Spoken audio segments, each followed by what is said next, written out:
Good afternoon, everybody. Thank you all so much for joining us. We have got a lot to brief up on. As you all know, y'all have been there for all of them. A crazy couple of days for us with a bunch of cases. And also one that we've been meaning to get to y'all for a couple of days now, and we just haven't. We keep getting caught up on stuff. So let me go ahead and get started. This right here is a walk that we did a couple days ago on a suspect, and I'll tell you who that is. His name is Raymond Munoz. He's 53 years of age. He has been charged with indecency with a child by contact, which is a second-degree felony. Now, Mr. Munoz had been a registered sex offender up until a couple of years ago. He has got a lengthy history, and of course, this video is something we'll share with all of your news desks here shortly, as soon as we're done here. But the reason that we wanted to make sure and point this out is I'm going to give you the details on this latest arrest, but he's got a bit of a history that we want to share with you all. Again, with cases like this, it's certainly always a possibility that there may be other victims out there that have not come forward, or maybe have come forward and the cases were not strong enough. So let me elaborate. That's all the bookings that he has had into the Bexar County Jail over the years. Now, each one of those, my understanding is that over the years he has a history of getting arrested for very similar offenses, for either exposing himself to children, young women, little girls, or possibly coming into contact with them. But unfortunately, a lot of these cases didn't stick for whatever reason, and it turned out to be it turned out to be a wash. We didn't get anything out of it, or law enforcement wasn't able to get anything out of it.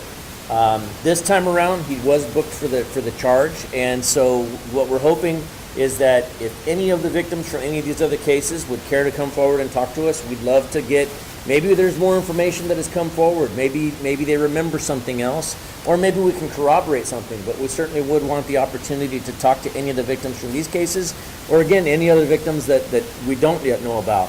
But what we know about on this case is that a victim reported that this suspect had exposed his genitals to her on several occasions. The victim in this case is a young girl that, by virtue of his living arrangement, he had regular access to this young lady, and again had exposed himself to her many times. And let me tell you how disturbing this is. Many times, this young lady would be asleep, and the next morning would wake up, and he would share pictures with her that he took of himself with her while she was asleep. Extremely creepy, extremely dangerous situation, and I won't go into much more detail about what those pictures contained, but it just kind of tells you what kind of sick person we're dealing with here. And so again, that's the reason that we would like to see either additional charges, some that'll actually stick, unlike in years past. We want to send this person away for a very long time, and so we need help from the community on that. 210-335-6000, or you can also email us at bcsotips@bear.org.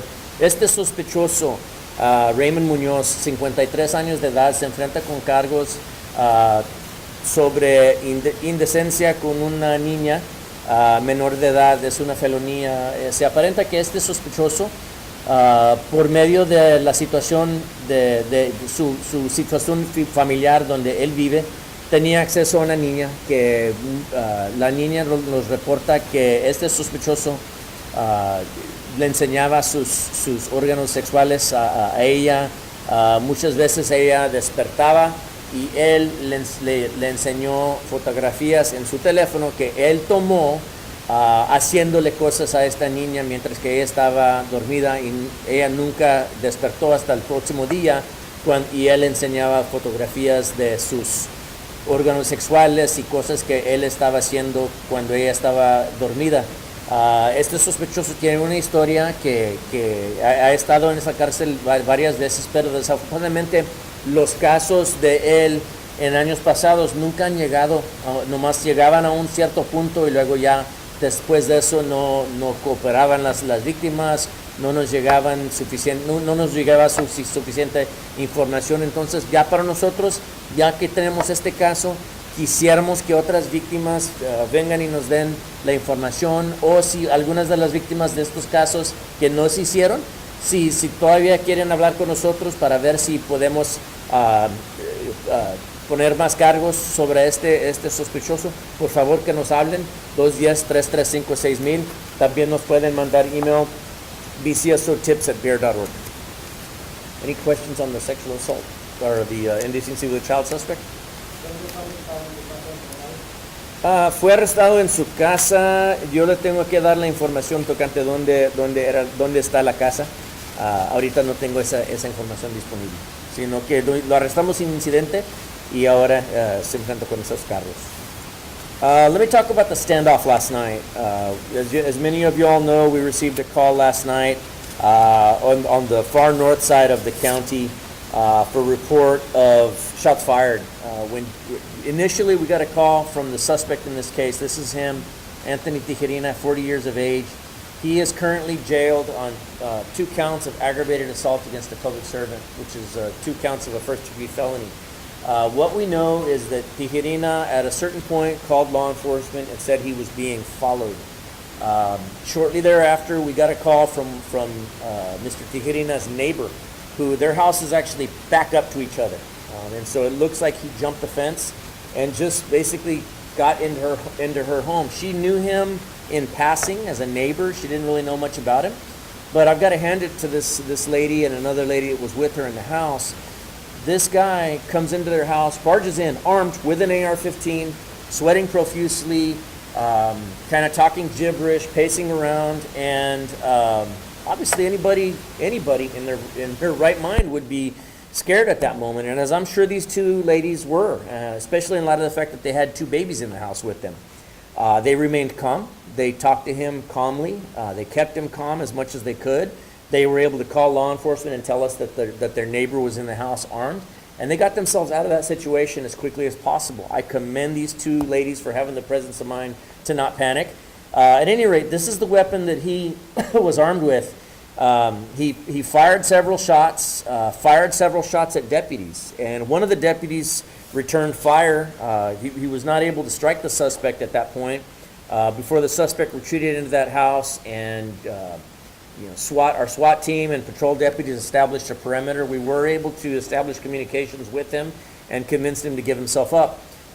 He came out, surrendered, and then this is the weapon that we found inside that house. Now, pretty scary situation for all involved. He was on a second story on a second story of the house and had a pretty high vantage point to see all of us that were down there out and about until the SWAT team got there. And we can just imagine what would have happened had he decided to start picking targets and opening fire on responding deputies. And so we're thankful that this ended peacefully as much as it did, in spite of the fact that there were several gunshots fired in the house at responding deputies and then as well as in the backyard. The deputy that was able to return fire in the backyard is a 10-year veteran with the BCSO. At this point, that deputy, in accordance with our policies and procedures, although nobody was hit, he is being placed on administrative leave for some time and then will be placed on administrative duty pending the outcome of the case. At this point, our public integrity unit and our internal affairs units are conducting separate, concurrent investigations on this case, again in keeping with our policies and procedures. So although we don't at this point anticipate any charges on any of the officers, I think they did the best that they could do against the suspect that had us outgunned it many times. We still have to handle these cases by the numbers. Anoche nosotros tuvimos una situación donde este sospechoso, Anthony Tijerina, 40 años de edad, él nos llamó, él primero nos llamó al 911 que alguien lo estaba siguiendo. Ya después de eso nosotros recibimos una llamada de una vecina de este sospechoso que él había entrado a su casa armado con un rifle y él estaba como muy nervioso diciéndole que personas lo estaban siguiendo. Esa mujer y otra mujer que estaba allí de visita, también 2 bebitos que ellos tenían dentro de la casa, ellas hablaron con el sospechoso con calma, hasta el punto que ellas lograron hablarnos a nosotros para darnos la queja que él estaba dentro de la casa armado. Ellas se salieron de la casa con los bebitos y ya de ahí nuestros oficiales entraron a la casa. Este sospechoso empezó a dispararles con el rifle. Afortunadamente nadie de los oficiales sufrió heridas, sino que ellos también se salieron de la casa. Él, en algunos puntos en la situación, se salió de la casa a la yarda de atrás, empezó a disparar. Uno de nuestros oficiales, un veterano de 10 años, sí le disparó hacia el sospechoso, pero no le pegó, sino que el sospechoso se retiró para atrás, para dentro de la casa. De allí nuestros oficiales de patrulla y el equipo de SWAT llegaron, empezaron a hablar con el sospechoso. Él se rindió y dejó este rifle dentro de la casa. Afortunadamente nadie salió herido en este caso. Lo que se aparenta es que este sospechoso sí tiene problemas mentales, pero no se... Ahorita él tiene historia de drogas y vamos a compartir lo que podemos sobre su historia. Pero anoche no parece que estaba bajo las drogas, entonces no se sabe por qué empezó a hacer lo que estaba haciendo, pero él sí tiene historia larga con la ley. Entonces nos interesa, si alguien tiene información tocante a este sospechoso, también nos pueden llamar 210-335-6000. As I mentioned in Spanish, this guy does have a lengthy criminal history. Possession of marijuana, fictitious ID, money laundering, a lot of possession of marijuana cases, some possession of controlled substance penalty group 2, 1 to 4 grams. It's just a long criminal history, and of course now he's facing these 2 charges of aggravated assault against a public servant. We do not believe he was under the influence of drugs last night. EMS took his vitals, and he seemed pretty stable as far as his vitals, so we don't know what it was that brought up this mental health episode. We do have prior history with him at that residence as far as disturbance calls, but nothing where the mental health team would have responded. So again, if anybody has any information to shed light on anything else going on with the suspect, please call us 210-335-6000 or BCSO tips at bear.org. Any further questions on this suspect or the situation? Well, at this point, I don't know why. I don't know if it was that the neighbors didn't want to pursue charges. Certainly, if those charges, if it meets the elements of the offense, I certainly wouldn't be opposed to it. I think this was a very dangerous situation. So I don't believe that we've taken a statement from those folks just yet. Obviously, we got to let them calm down a little bit. It was certainly a crazy, scary situation, especially for a young mom with 2 babies in the house. So we certainly are looking forward to being able to talk to them under calmer circumstances and get the information. But again, if it becomes appropriate to file additional charges, absolutely we will. And we're still trying to find out as well, how did he get a hold of this rifle? He's got a lengthy criminal history. I don't know if there's a history. We haven't yet found a history of mental illness, but we're trying to look into how it was that he got his hands on an AR-15 rifle. Any other questions? Okay, I'm going to brief you all up on the homicide of the little girl at this point. As you know, about 2 days ago, we received a call, 6708 Windsor Hollow, for a report of a shooting.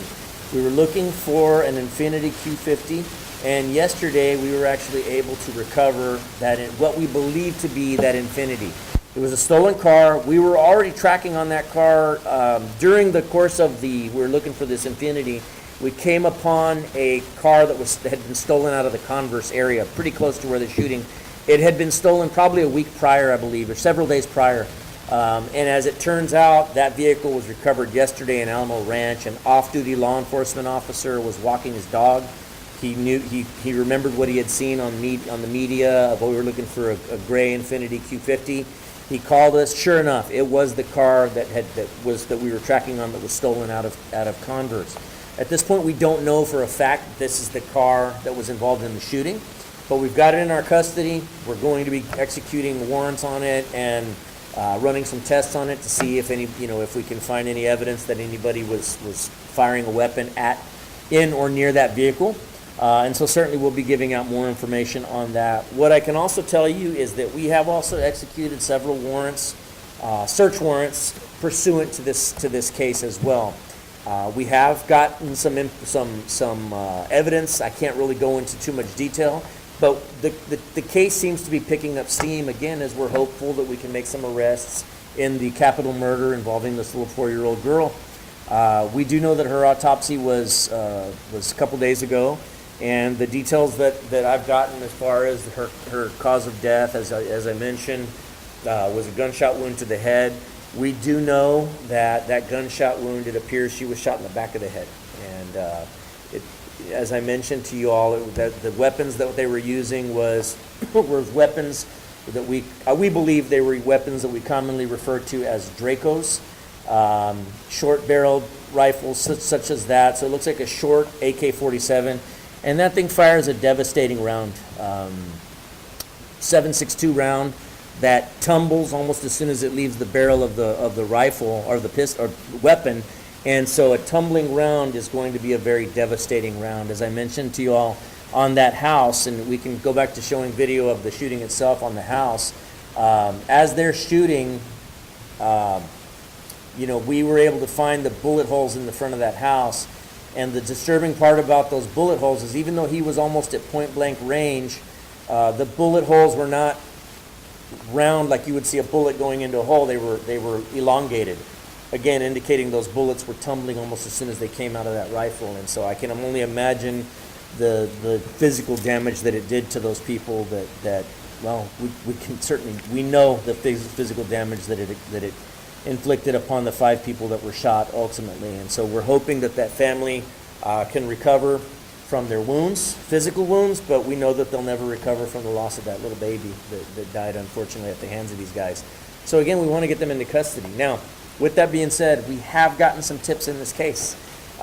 People have seen that's generated a huge amount of public interest on the media. We're thankful for y'all's assistance with that as well. We've gotten some tips on our tip line, and those tips have proven to be somewhat fruitful. Now we are asking, let me ask this specifically. Those that have already given us call to give us tips, we want you to call us back. We want further information. We can't call you back, unfortunately, because as we mentioned, we guarantee you that you'd remain anonymous. So those people that have already called us with tips, we want to get back in touch with you, and we're not able to because you're anonymous. And so please give us a call, 210-335-6000. Send us an email, bcsotips@bear.org. Some of the video that's come to us, the surveillance videos that we've seen on this case, have come through the BCSO tips email. So that those numbers and emails that we give out have proven to be fruitful. But again, whether you've called or not yet, we want to hear from you. If it's new information, please call us. Even if it's something small, you don't think, well, I don't want to make a big deal out of it. I just saw a car passing or whatever it is. Call us. It may be just that missing puzzle piece that we need to break a case wide open. And so please give us a call, 210-335-6000 or bcsotips@bear.org. Esta tarde nosotros vamos a dar más información tocante el tiroteo, el homicidio capital de esta niña que falleció 4 años de edad. Ella falleció a causa de un balazo que ella sufrió durante este tiroteo. Estos sospechosos atacaron una casa donde esta niña estaba dentro. No se sabe por qué, no se sabe quiénes son los sospechosos, solamente que ellos, en mi opinión, intentaron matar a alguien. Intentaron matar varias personas y desafortunadamente ellos sí balearon 5 víctimas. Esta niña fue la única que falleció a causa de su herida. Otros familiares de esta niña sí sufrieron balazos, y nosotros nos interesa arrestar a las personas responsables. Si encontramos este carro que pensamos que es el carro que estábamos buscando, marca Infinity. Este carro fue robado de esa área donde fue el homicidio, varios días antes del homicidio. Anoche lo encontramos cerca de Alamo Ranch. Un oficial que no estaba trabajando, él estaba en su tiempo libre con su perro. Él vio este carro, sabía por medio de la televisión que estábamos buscando un carro similar a este. Nos llamó, nos encontramos con este carro que fue dejado allí. Quisiéramos más información, ya nos ha llegado poca información de este caso, y quisiéramos que las personas que nos hablaron con esa información, que por favor nos hablen para atrás. 210-335-6000. También nos pueden seguir mandando evidencia, videos, fotografías o información a bcsotips@bear.org. Any questions on the homicide? Yeah, I have a question about the gun. What are those guns used for typically? So, well, we believe that what they were firing, this is a stock image of a Draco. We believe that's what these guys were firing. Quite frankly, you're going to hear that those weapons are just for collectors or for, because they have the right to own them, and I get that. I'm certainly not opposed to anybody owning a gun or being a gun collector. In this instance, it's clear what those guns are used for. These guys, I believe, carefully selected those weapons because they knew they were going to inflict maximum injury, maximum death on the people that were on the receiving end of those bullets. They knew somebody was there because there was somebody sitting on that front porch, believe it or not. When these guys came up, they came from me to you, from that person on the front porch. We believe it was a lady on the front porch. So they knew that there were people in that home, and they knew that what they were doing was probably going to lead to somebody being killed. And so I can tell you, in the hands of these guys, just strictly a murder weapon is all it was. We want to get our hands on those weapons. We want to get our hands on these guys. Again, we're putting out these pictures in hopes that somebody will recognize them. Somewhere there's an ex-girlfriend of these guys, or a neighbor of these guys, or somebody that wants a monetary award for giving up these guys. You can also call Crime Stoppers if you want a monetary reward for it. 210-224-STOP is the number for Crime Stoppers. We're in the process of getting this entered. But again, Crime Stoppers pays for cash for tips if you're able to get them to us. Whatever your motivation may be, we want to hear from you. Whatever your motivation may be, you will remain anonymous. We just want to get these guys in custody, again, before they kill someone else's little girl, just out being criminals, as criminals will do. Any other questions? Any update on the 4 other victims? They've all been stabilized, so they're in the hospital. I mean, I know that some of their wounds are pretty devastating. So thankfully, I think everybody's going to make it, and unfortunately, I believe 2 of the other victims are the parents of this little girl. So I would imagine that the physical pain they're feeling pales in comparison to the pain they're feeling from losing their little girl. Have investigators been able to speak with them? We have been able to speak with them with mixed results. I think part of it is they're traumatized physically and mentally, and let's face it, they're probably on some pretty heavy painkillers. And so we're being patient with the process. We think the information that we're going to need, though, is going to come from outside, people that were not there. That, again, I think somebody out there recognizes these 2 guys and is able to get us the information that we need. Yesterday you mentioned that you thought this was a target shooting. Why do you think that? It was just highly personal, right? If you're just doing a drive-by shooting, as common as those are, unfortunately, these days, a lot of times we see those drive-by shootings and they kind of spray and pray, right? They call it what we call in law enforcement. They spray and pray, just indiscriminately shooting. These guys got up close and personal. They went face to face with that lady that was on the front porch, and they got close enough to that residence to where they knew they were not going to miss. This is in the middle of a crowded neighborhood, duplexes, right? These homes were attached, and yet that's the only home that they hit. Thankfully, I'm glad nobody else was hit. But it just tells me these guys knew exactly what they were there for. They accomplished what they were there for, and now we want to put them in jail sooner rather than later. Going back to that gun, is that a type of gun that you guys are seeing used more in crimes? We are, unfortunately. We're seeing Dracos more and more. Was asking about the price point on these things, and so the price. My understanding is that my investigators that are involved in these cases say that these things go for as high as over $2,000 each one. Now and I said, well, being honest, I said, is this a quality thing? Like these things are such high quality that you're going to go pay $2,000 for it? No, they're just in high demand. So supply and demand, the price goes up as the demand goes up, and so it's not that they're such quality weapons. It's that they're concealable. It's a devastating gun in the hands of a criminal. In the hands of a law-abiding collector, okay, I can see where that's not going to be a criminal instrument. But you put that in the hands of a bloodthirsty criminal that just wants to kill people, and it's absolutely going to do that for them every time. You talk about a lot of tips coming. Let me just say we've had several, and they've proven fruitful. Again, we've gotten to run a couple warrants pursuant to this. We ran 2 search warrants yesterday on a house on the south side and then one on a backyard.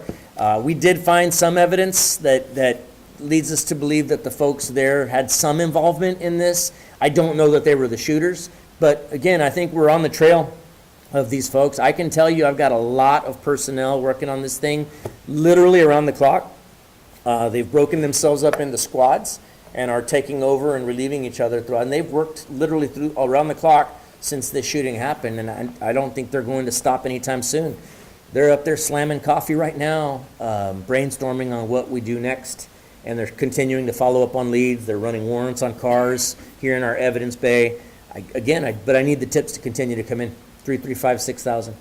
So you only think 2 suspects right now?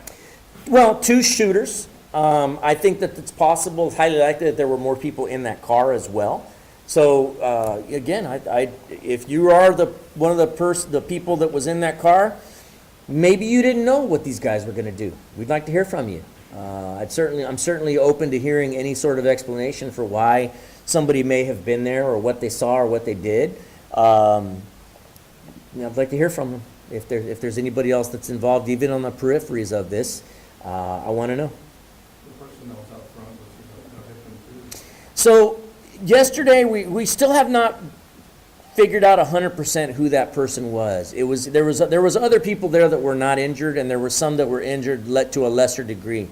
We're thinking it's either a woman that was not hit at all, despite the fact that all this gunfire was going on literally all around her, or there's another female victim that was grazed in one of the lower extremities, just a grazing wound, which is miraculous in and of itself, because you see those guys put 30 rounds, at least 30 rounds down range. That's the shell casings we were able to find. So, we're still trying to determine who's who as far as that goes. But again, we're looking for tips. Any other questions? Okay, thank you all so much. As more information becomes available on this case, on any of these cases, we'll certainly share it with you all. But once again, we just appreciate you all helping us get the messaging out there. That's where most of these tips are coming from, is from people watching the news coverage on it. So thank you all very much.